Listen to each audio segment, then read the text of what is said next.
Hello everyone, welcome to Pathwings. ये हमारा lecture number 8 है। पिछले 2 दिन आपका लेक्चर्स कंटिन्यू नहीं रह पाए थे क्योंकि हम लोग थोड़ा बाहर आ चुके थे, डिस्टर्बेंस चल रही थी थोड़ा, इसलिए अब आपकी लेक्चर्स रेगुलर रहेगी। तो इससे पहले जो हमारा लेक्चर था वो लेक्चर नंबर 7 था, जिसमें हम लोग क्वेश्चन नंबर 23 से लेके 28 तक कवर किए थे। ये हमारा लेक्चर नंबर 8 होने वाला है त्रिकोणमिति के ऊपर, जिसमें हम लोग क्वेश्चन नंबर 29 देखेंगे। तो ये जो क्वेश्चन नंबर 29 है ये कहता क्या है? क्वेश्चन नंबर 29 है, ये कहता है आपका कि 13 cos थीटा इक्वल टू 5 है। ये चीज़ आपको दिया हुआ है, ये गिवन है। तब कहता है कि इसका वैल्यू निकालिए, sign theta plus cos theta upon sine theta minus cos theta. तो हम पहले भी बताए थे कि अगर गिवन डाटा आपका इस तरीके से रहता है तो आप इसको पहले क्या करो कि इसके पहले रेशियोज को फाइंड करो, ठीक है। तो ये हमारा कॉस थीटा इक्वल टू हो जाएगा 5/13, और कॉस जो रेशियो होता है वो अपना होता है b/h का। ये सारी बातें अब आपको याद हो चुकी होगी। तो यहाँ से हम लोग क्या करते हैं, यहाँ से जो हमारा प्रोसेस होता है उस प्रोसेस में हम पहले p को निकालते हैं। तो p हमारा कैलकुलेट होने का तरीका क्या है कि यहाँ पे अंडर रूट लगाते हैं हम लोग। पहले भी बताए थे कि जो हमारा 12, 13 और 5 का रिलेशन होता है उसमें से अगर कोई 2 दिया हुआ है और 1 निकालना है तो वही जो रिलेशन है उसी से हम लोग निकाल सकते हैं, डायरेक्ट भी कर सकते हैं, ये याद हो जाएगा डाटा। जैसे हमारा ये 13 है, ये 5 है, तो सबसे बड़ा वाला 13 होता था, 13, 5 और 12 में सबसे बड़ा 13 हुआ करता था। तो 13 हमारा हाइपोटेनस का वैल्यू होगा, देख लो यहाँ पे। नॉर्मली ये होता है, नॉर्मल केस में अगर आपको फंसाने का कोशिश किया गया तो वहाँ पे ये डाटा चेंज भी हो जाएंगे। क्लियर? तो इसमें क्या है कि h हमारा है 13, तो 13 का स्क्वायर हो जाएगा 169 और ये हो जाएगा 25। इसको जब हम लोग करते हैं तो ये आता है अंडर रूट 144, ये अर्थात 144। तो यहाँ से जो उसका वर्ग रूट आता है वो आता है 12। तो जो p का वैल्यू होगा कितना होगा? 12 होगा। तो यहाँ पे ध्यान से देखो कि तुमको ये सारा वैल्यू पता चल चुका है। p का वैल्यू है 12, b का वैल्यू है 5 और h का वैल्यू कितना है? 13। तो जैसे ही रेशियोज सारे मिल जाएँ, इस रेशियोज को मिलने के बाद आप क्या करो कि इसके वैल्यू निकालो जो हमको फाइंड करना था, ठीक है। नाउ अर्थात अब जो हमारा प्रोसेस है, ये प्रोसेस क्या होगा? जो गिवन है जिसको हमको फाइंड करना है उसको हम लोग लिखेंगे, ये sign theta plus cos theta upon क्या हो गया? Sine theta minus cos theta, ठीक है। तो अब देखो, साइन को हम लोग क्या लिख सकते हैं? p/h, और कॉस को क्या लिख सकते हैं? b/h। उसी तरीके से यहाँ भी क्या आएगा अपना? p/h माइनस क्या हो जाएगा? b/h, ठीक है। तो जब वैल्यूज को पुट करेंगे तो कितना हो जाएगा? 12/13 प्लस कितना हो जाएगा? 5/13 अपॉन कितना हो जाएगा? 12/13 माइनस हो जाएगा 5/13। तो इसको आप लोग सॉल्व कीजिएगा, ठीक है। हम क्या करेंगे, इसको फास्ट करेंगे। 13 सबके नीचे सारा कैंसिल हो जाएगा। 12 को 5 से ऐड करेंगे, डायरेक्ट हो जाएगा ये 17 और ये हो जाएगा अपना 7। तो ये है हमारा वैल्यू। क्लियर? इसको आप लोग कर सकते हैं। 13 का एलसीएम 13 आएगा, नीचे भी एलसीएम 13 आएगा, 13 कैंसिल हो जाएगा और ऊपर हो जाएगा 12 और 5 को जोड़ करके 17, और 12 में 5 को कम करेंगे तो हो जाएगा 7। क्लियर है? तो इस तरीके से क्वेश्चन नंबर 29 हम लोग कर सकते हैं। अगर 29 का 2 नंबर बात किया जाए, क्वेश्चन नंबर ये, तो इसमें क्या है कि 4 tan थीटा इक्वल टू 5 है। क्लियर है? तो यहाँ पे हम क्या करेंगे कि 10 को सेपरेट करेंगे, tan थीटा इक्वल टू हो जाएगा 5/4 और ये रेशियो किसका होगा? p/b का। यहाँ से हम लोग h निकालेंगे। क्लियर? h निकालने के बाद क्या करेंगे? सिमिलरली जिस तरीके से हम सॉल्व किए हैं इसी प्रोसेस को डिट्टो आपको फॉलो करना है और आंसर निकाल के चेक करना है कि आपका आंसर क्या आ रहा है। क्लियर? उस आंसर को आप मिलाएंगे आंसर शीट से, और अगर आपको ये नहीं मिलता है तो आप इसको डाउट सेक्शन में जाके पूछ सकते हैं। ये आपको पता है कि आपको कहाँ पूछना है। क्लियर है?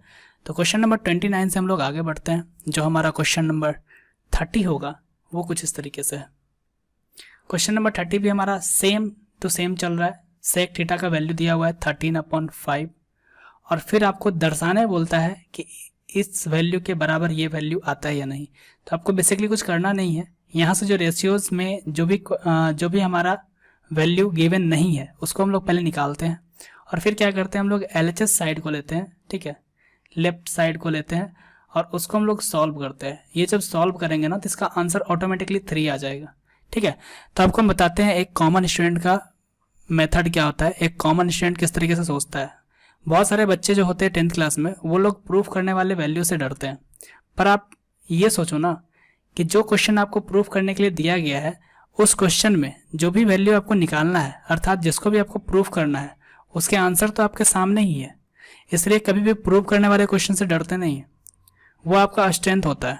ठीक है, तो अपना पहचानो ना, ऐसा क्वेश्चन अगर डालता है ना तो देखो, अगर नॉर्मल हमको सॉल्व करना हो तो शायद किसी का 3 ना भी आए, ऐसा हो सकता है कि शायद किसी का सॉल्व करने पे कैलकुलेशन एरर आए और ये 3 ना भी आए, लेकिन अगर ये दर्शाने दे दिया है तब तो ये कंफर्म है ना कि इसको हम सॉल्व करेंगे तो ये वैल्यू 3 आने वाला है। तो ऐसे वाले क्वेश्चन आपके एडवांटेज के लिए होता है। क्लियर है? तो ऐसे वाले क्वेश्चन से डरा नहीं करते, ऐसे वाले क्वेश्चन को बड़ा इंटरेस्ट लेके सॉल्व किया करते हैं। ठीक है, तो सेक थीटा का वैल्यू दिया हुआ है 13/5, अर्थात सेक रेशियो किसका होता है, h/b का। निकालना क्या है अपना p, तो p का वैल्यू जब तुम निकालोगे तो ये 12 आएगा। क्लियर है? अपना तुम निकालना, हम डायरेक्ट इसको लिख रहे हैं। ठीक है, p = 12 आएगा। p = 12 आने के बाद हम लोग क्या करेंगे, हम लोग यहाँ से लेफ्ट हैंड साइड लेंगे, यानी LH साइड लेंगे, अर्थात LHS लेंगे। तो LHS वाला जो पार्ट है वो क्या है, 2 sin थीटा माइनस है 3 cos थीटा अपॉन क्या है, ध्यान से देखो तो 4 sin theta minus 9 cos theta. ठीक है, ये है हमारा LH साइड का टर्म। ठीक है, तो अब क्या करेंगे हम लोग, यहाँ पे वैल्यू को पुट करेंगे। ये हो गया हमारा 2, साइन बोलते हैं हम लोग p/h को, और p का वैल्यू है 12, h का वैल्यू है 13। क्लियर? ये हो गया 3 और cos होता है b/h का, b है हमारा 5 और नीचे हो गया 13। वापस से देखो, ये हो गया 4 और ये है साइन थीटा, अर्थात सेम वैल्यू यहाँ पे भी आएगा 12/13। यहाँ कितना हो गया, 9 × 5/13। चलो इसको फटाफट सॉल्व करते हैं। 13 13 13, तो सब जगह क्या है, 13 है, 13 है, यहाँ नीचे भी है 13, ये सब एलसीएम आएगा और कैंसिल हो जाएगा। तो हम लोग क्या करते हैं डायरेक्ट, ये हो गया 24 माइनस हो गया 15 अपॉन कितना हो गया 48 माइनस कितना हो गया 45। चलो इसको सॉल्व करो, कितना आ रहा है देखो तो, ये आया हमारा 9 और ये आया हमारा 3, और जब इसको हम लोग कैंसिल करते हैं तो ये आता है 3, अर्थात ये 3 जो है वो किसके बराबर है, RH साइड के बराबर है। तो यहाँ से तुम्हारा प्रूफ हो गया। ठीक है, तुम दर्शा दिया कि ये इक्वल है एक दूसरे के। तो इस तरीके से क्वेश्चन नंबर 13 देखो बन गया। क्वेश्चन नंबर जो 31 है वो क्वेश्चन सेम पहले वाला है, अगर तुम उसको बना लेता है पहले वाला तो ये क्वेश्चन भी बन जाएगा। अगर उसमें डाउट रहा तो कोई बात नहीं, इसको फिर से ट्राई करना, हो सकता है कैलकुलेशन एरर हो, पर बन जाएगा, कोई दिक्कत है नहीं। ठीक है, बड़ा ही आसान क्वेश्चन है। तो जो 30 देख लिए हम लोग, 31 भी सेम है। अगर हिंट्स चाहते हो तो फिर से हम वही सी चीज़ को रिपीट करेंगे जो अब तक बताते आए हैं। ठीक है, फिर भी कुछ बच्चे अगर चाहते हैं कि हिंट सर, तो हिंट के नाम पे सिर्फ वही होगा जो हम लोग पहले करते आए हैं। यहाँ से हम लोग tan थीटा को लिखेंगे सेपरेट करके 1/2, और ये 1/2 होगा वैल्यू b/p का, सॉरी p/b का, और यहाँ से निकालेंगे हम लोग h, और h होता है क्या, p का स्क्वायर b का स्क्वायर, अर्थात 1 + 4, और इस तरीके से ये आएगा h का वैल्यू कितना, √5। क्लियर है? तो जैसे ही h का वैल्यू मिल गया, इस वाले पे जाके हमको वापस से रख देना है, और कुछ करना नहीं है, इतना ही करना था। नीचे से देखो सारा का सारा कट जाएगा, ये b है, ये b है, b का वैल्यू कितना है 2 है, 2 यहाँ हो जाएगा, देखो ये हो जाएगा 6, ये हो जाएगा 1, और यहाँ पे हो जाएगा 4, और ये हो जाएगा 1, तो 6 + 1 7, 7/3। आई थिंक ये आंसर 7/3 आना चाहिए। ठीक है, फिर भी आप लोग देख लेंगे क्योंकि कैलकुलेशन हमारा मौखिक था, मे भी ये गलत हो सकता है। ठीक है, पर बनाना वैसे ही है, h का वैल्यू आया, यहाँ पे वैल्यू पुट करेंगे, यहाँ पे वैल्यू पुट करेंगे, और फिर उसको सॉल्व कर देंगे। क्लियर है? तो 31 तक आपको कोई दिक्कत नहीं होने वाला है। हमारा नेक्स्ट क्वेश्चन जो है वो है हमारा 32 और 33। तो 32 क्या बोलता है कि यदि 5 tan अल्फा = 4 है तो दर्शाए कि इतना बराबर इतना। ये लेफ्ट हैंड साइड को हमको दिखाना है कि ये आता है या नहीं। क्लियर? तो ये क्वेश्चन हमारा जो है 32 नंबर, इसको जरा ध्यान से देखो, तो ये क्वेश्चन वैसे ही है, यहाँ पे कुछ भी नया ऐड नहीं है। तो हम लोग सेम प्रोसेस फॉलो करेंगे 30 वाला 32 के लिए, और जो 33 भी है वो भी प्रोसेस सेम ही होगा, बस फर्क इतना है कि ये रूट के अंदर होगा, और रूट के अंदर होगा तो वैल्यू इसका सॉल्व करने के बाद 7 आएगा, और ये इक्वल टू हो जाएगा 7। क्लियर है? तो चाहे तो ये भी तुम्हारे ऊपर छोड़ सकते हैं, पर चलो इसको हम बता देते हैं। ठीक है, क्वेश्चन नंबर 33।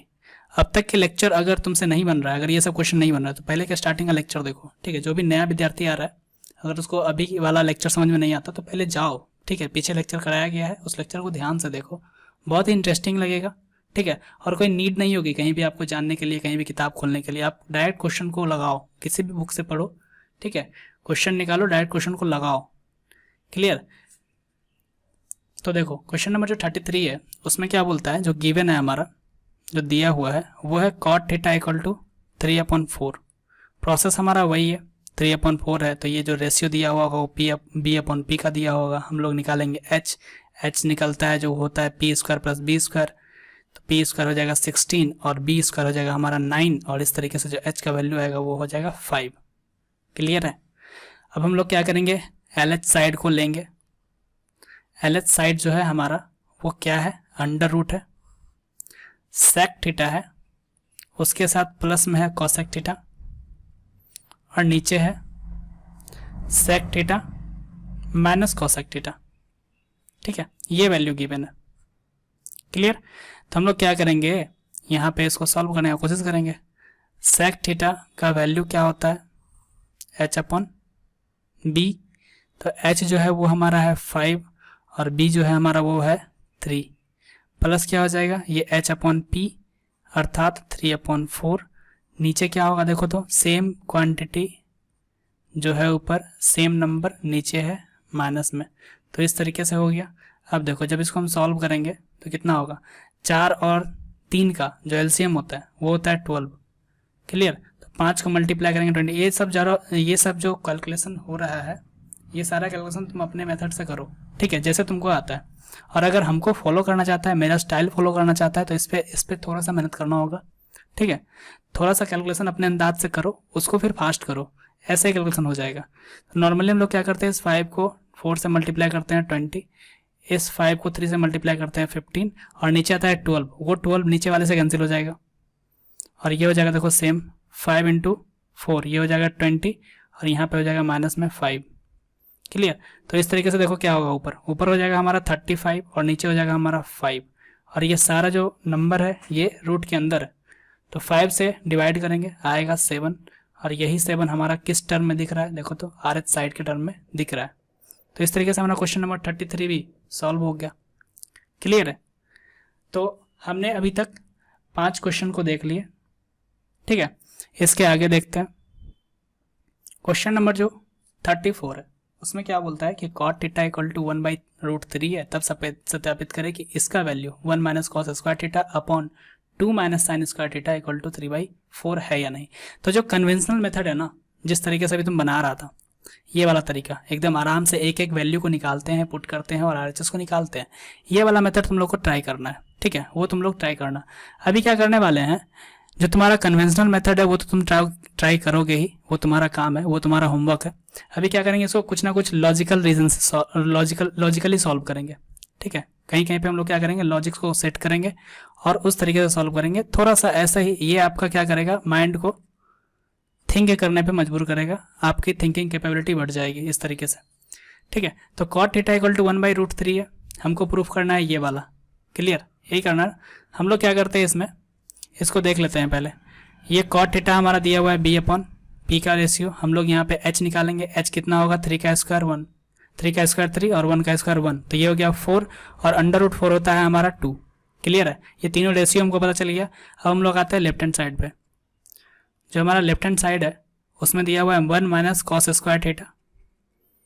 जो कन्वेंशनल मेथड था, जो नॉर्मल प्रोसेस था सबके लिए, जनरल प्रोसेस, उस प्रोसेस को थोड़ा सा मॉडिफाई करके, ठीक है, वो प्रोसेस तो तुमको बनाना है ही, उसी में हम लोग क्या करते हैं, बस थोड़ा सा एक्स्ट्रा ऐड करते हैं, थोड़ा सा सोचते हैं कि क्या क्या किया जा सकता है, किस अलग अलग तरीके को यहाँ पे निकाला जा सकता है। तो देखो अगर हम यहाँ पे स्क्वायर का टर्म देखें तो हमको याद आना चाहिए कि लेक्चर नंबर 2-3 के आसपास हम लोग स्क्वायर का कुछ ना कुछ फॉर्मूला देख रहे थे। उस फॉर्मूला में एक फॉर्मूला आया था क्या, sine square theta plus cos square theta equal to 1। तो अगर हम कोस को राइट साइड भेज देंगे उस वाले फॉर्मूला में, देख लो जरा साइड में, sign square theta plus cos square theta था हमारा, उसमें इक्वल टू 1 था। अगर हम इस कॉस को उस साइड भेज दें तो यहाँ पे बचेगा sine square theta equal to होगा क्या, 1 माइनस कॉस स्क्वायर थीटा। बात समझ में आया, ठीक है। इस तरीके का रिलेशन हमको मालूम चल सकता है, अर्थात हम यहाँ पे साइन स्क्वायर थीटा लिख सकते हैं, अपॉन क्या हो जाएगा 2 minus sine square theta. Clear है, थोड़ा सा कैलकुलेशन ईजी होगा, ज़्यादा नहीं, थोड़ा सा ईजी होगा, ठीक है। अब अगर चाहो तो यहाँ पे भी कुछ ना कुछ कर सकते हो, ठीक है। कैसे, तो देखो साइन स्क्वायर थीटा अपॉन 1+1, इसको लिख सकते हैं हम लोग इस 2 को, 1+1 माइनस साइन स्क्वायर थीटा। देखो इससे होगा कुछ नहीं, ना ही ये फास्ट सॉल्व हो रहा है ना ही ये स्लो सॉल्व हो रहा है। इससे आपका अलग अलग तरीके से सोचने का क्षमता बढ़ेगा, ठीक है, और कुछ नहीं होगा। यहाँ पे आपको सोचने का विकास होगा। ये जो है ये वाला टर्म, इस टर्म को हम लोग लिख सकते हैं कॉस स्क्वायर थीटा, ठीक है। क्यों? क्योंकि जब हम साइन को उस तरफ भेजेंगे तो यहाँ पे हमारा सिर्फ बच जाएगा कॉस स्क्वायर, तो कॉस स्क्वायर के इक्वल टू हो जाएगा हमारा 1 माइनस साइन स्क्वायर, तो उस जगह पे हम लोग यहाँ पे यूज़ कर सकते हैं। तो यहाँ जो हमारा टर्म बना वो बन गया साइन स्क्वायर थीटा अपॉन क्या हो गया 1 प्लस कॉस स्क्वायर थीटा, ठीक है। अब देखो कोई फॉर्मूला सेट नहीं करता, क्योंकि यहाँ पे माइनस रहेगा तभी साइन और कॉस में कोई फॉर्मूला बन पाएगा। तो अब क्या करेंगे हम लोग, यहाँ पे आके वैल्यूज़ को पुट कर देंगे। तो वैल्यूज़ को पुट करेंगे तो साइन का जो रेशियो होता है वो साइन किसका रेशियो होता है, पी अपॉन एच का। तो पी हमारा कितना हो गया √3 अपॉन कितना हो गया 2, और इसका कर देंगे स्क्वायर। नीचे क्या हो जाएगा देखो 1 प्लस बी हमारा है 1 और नीचे जो एच है वो हो गया हमारा 2, इसका हम लोग कर देंगे स्क्वायर। देखो क्या आ रहा है, जब हम √3 का स्क्वायर करेंगे तो आएगा 3 और ये बनेगा हमारा 4। यहाँ पे देखो क्या होगा, ये हो जाएगा 1 और ये हो जाएगा 1/4। तो जहाँ यहाँ से एलसीएम लेंगे तो ये इसको कैलकुलेट करने पे हमारा क्या मिलेगा, देखो तो ऊपर तो हो गया 3/4, 4 नीचे से कैंसिल होगा, नीचे हो जाएगा 5। तो देखो ये 3/5 जो कि RHS का वैल्यू है, ठीक है। तो ये भी है। इसमें नया क्या था, बस यहाँ पे फॉर्मूला अप्लाई करके हम ये चेक कर रहे थे कि क्या आपका इस तरीके से भी बन सकता है कि नहीं, क्या आपका आंसर आ सकता है कि नहीं। तो इससे ये समझ में आया कि देखो अगर तुम्हारा प्रोसेस सही है तो तुम कितना भी लेंदी जाओ, कितना भी शॉर्ट जाओ, तुम्हारा आंसर जो है, जो रिक्वायरमेंट है, ठीक है, वो तुम्हारा फुलफिल होगा। क्लियर? तो कभी भी कोई भी रास्ता पकड़ के चलो क्वेश्चन में, ठीक है, वो डेफिनेट है कि तुमको आंसर तक पहुंचाएगा। भले तुम उसमें एक दो मिस्टेक ना करो तब ये पॉसिबल है, अगर तुम उसमें मिस्टेक करता है तब तो नहीं होने वाला। क्लियर? तो क्वेश्चन नंबर जो 35 है उसमें क्या बोलता है कि tan theta equal to x upon y है, तब x sine theta plus y sine theta का वैल्यू निकालिए। ये कुछ है नहीं, ये तुमको सिर्फ अलजेब्रिक डाल के फंसाने का कोशिश करता है।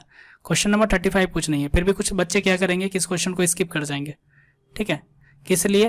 तो ये क्वेश्चन सर कराएंगे, हमसे नहीं होने वाला। पर आप ये तो देखो कि ये दिया क्या है, ये दिया हुआ है नॉर्मली रेशियो, और ये रेशियो है किसका, p अपॉन बी का। तो यहाँ से h तो निकाल सकता है ना। तो कुछ बच्चे इस प्रोसेस को करते ही नहीं। h निकालना है तो क्या करोगे, p square plus b square अर्थात x square plus y square. तो यही तो हो गया x का वैल्यू। अगर रूट से बाहर नहीं आ रहा तो उसको ज़बरदस्ती थोड़ा ना लाना है। क्लियर है? अगर तुम्हारा दोस्त पार्टी में नहीं आ रहा तो उसको ज़बरदस्ती थोड़ा ना लाना है। नहीं आ रहा, ठीक है, अपने देखेंगे क्या होगा आगे। तो h हमारा क्या है, वैल्यू ऐसे ही है, तो यहाँ पे हम लोग ऐसे ही इसको रहने दिए। अब क्या करने वाले हैं हम लोग, इसका वैल्यू निकालने वाले हैं। तो हमको वैल्यू निकालने बोला था किसका, x साइन थीटा का प्लस y कॉस थीटा के साथ। क्लियर है? तो जब हम लोग यहाँ पे वैल्यूज़ को पुट करेंगे तो ये वैल्यूज़ क्या क्या आएगा, देखो x into P upon H होता है ना, तो p को ध्यान से देखो है कितना, x है, और h कौन सा है, h हमारा ये under root x square plus y square. कोई बात नहीं, अब हम लोग क्या करेंगे, प्लस करेंगे, यहाँ आ गया y। अब देखो कॉस क्या होता है, b अपॉन एच, b का वैल्यू भी है y, तो यहाँ पे भी y आ गया, अपॉन क्या हो गया, h का वैल्यू अर्थात x square plus y square. Clear है? अब इसको थोड़ा सॉल्व करो, x को x के साथ मल्टीप्लाई करेंगे एक्स स्क्वायर, y को y के साथ मल्टीप्लाई करेंगे वाई स्क्वायर, और नीचे का एलसीएम देखो सेम ही आएगा, क्योंकि दोनों साइड एलसीएम के टर्म जो है वो नीचे वाला टर्म सेम है। क्लियर? अब क्या है, देखो यहाँ तक लाके कुछ लोग छोड़ देते हैं, और जब आंसर जाके चेक करते हैं तो मिलता है उसको आंसर में कुछ और, ठीक है, तो उसको पैनिक हो जाते हैं कि वो आंसर नहीं मैच कर रहा, सर मेरा प्रोसेस गलत है या फिर मेरा बनाने का तरीका। देखो मेरे साइड से उसको जवाब क्या होगा कि देखो तुम्हारा कोई भी प्रोसेस या कोई भी कैलकुलेशन मिस्टेक नहीं है, ठीक है। ये क्या कर रहा है कि इसको थोड़ा बढ़ा के आंसर दे रहा है। कैसे? इस नंबर को हम लोग इस तरीके से लिख सकते हैं क्या, under root x square plus y square into under root x square plus y square लिख सकते हैं। अगर ऐसा लिख सकते हैं तो देखो नीचे से एक under root x square plus एक वाई स्क्वायर कैंसिल हो जाएगा इसके साथ, और तब ये आंसर बन जाएगा, ठीक है।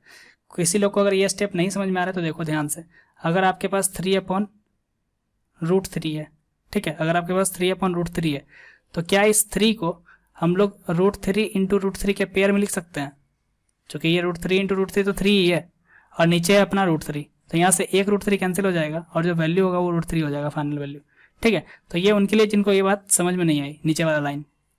ठीक है, तो इस तरीके से हमारा क्वेश्चन नंबर 35 तक ये लेक्चर कंप्लीट होता है।